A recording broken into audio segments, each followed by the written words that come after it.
My name is Jillian Arasano, and I am a graduate student in computer science at the University of Illinois at Chicago. And this video is showing a program that I wrote for a GPU programming course. It was written in OpenCL, communicating with OpenGL for the graphics. And it shows a simulation of an alien invasion on Washington, D.C. What you see when you open the program is an aerial view of Washington, D.C. With a bunch of small people milling about, little triangles. Normally, I can simulate around 4,000 people within my program with a fairly high frame rate, but for the sake of the video, which does slow down my consumes graphics resources, I'm only showing 1,000 of these small voids. You can toggle between a map view and a satellite view by pressing the M key, thusly. You can zoom in and out by pressing the minus key or the plus key. You can move right, left, up, and down by pressing the arrow keys to navigate about the scene. And when you zoom in, you can see that these voids are milling about with an initial velocity, but that their direction of movement will change in response to things within the scene. They'll avoid each other, they'll move towards each other, they'll avoid walking in areas where they can't walk, such as in the water or in a building. They'll move along the roads, as you can see here. And I do this by giving each void a position and velocity, and then adding forces to alter that natural velocity. So as you can see here, the voids are searching in the map for neighbors, and those neighbors sometimes cause them to shift their direction in order to avoid or target their neighbors. And if they're coming upon an obstacle, such as a wall or a body of water, they'll adjust their position, first by braking, slowing down their speed, and then by gradually turning and shifting their movement laterally away from the obstacle. And it's in that manner that I simulate natural movement in these voids. So this is the scene at the start, and I'm going to focus on the Pentagon because that will be the site of some activity when I launch the aliens by pressing a space bar. You can launch up to 64 aliens. There we are. And they'll appear at random within the scene. So there should be around 12 UFOs in the scene right now. There we are.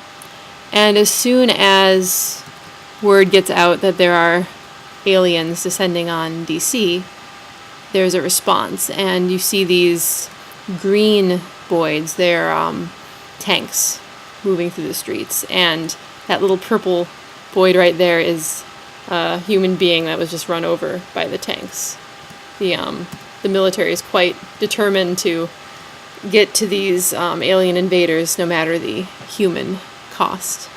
And they're faster than the human voids. So, and as you see here, some of them were coming upon in the direction of the tank, but when they got close, they shifted their direction in a flee response because their goal is to avoid the tanks.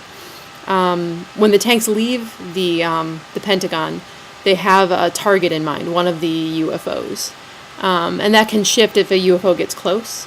And what they're going to do is they're going to shoot the UFO with these lasers until they weaken it enough. And they'll weaken it when they manage to recruit other tanks to respond in turn. Meanwhile, the UFOs are flying about and converting the what were formerly orange people into pod people that mirror their appearance. And I like to think that the aliens in this simulation don't have any ill will because they're clearly not fighting back. But of course, the military sees this as a threat. Now, once 8 of the tanks manage to surround the UFO, it will die or be destroyed. And I think this is close to 8, not quite. So the UFOs can travel unrestricted. They can go over water, they're hovering. But the tanks, of course, are bound by the rules of they're on the ground, they have to follow the paths. And as you can see, sometimes they have trouble navigating.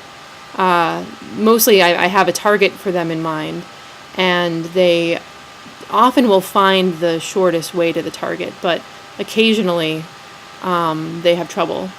Here we go. These, looks like this one's about to be destroyed, and there we go. It's now dead. Meanwhile, any people who are in the way, who didn't manage to get away, have been destroyed. They're the sort of purple corpses that are littering the scene. And so, thusly, I've tried to create a scene where both the aliens and the military have a good chance of winning.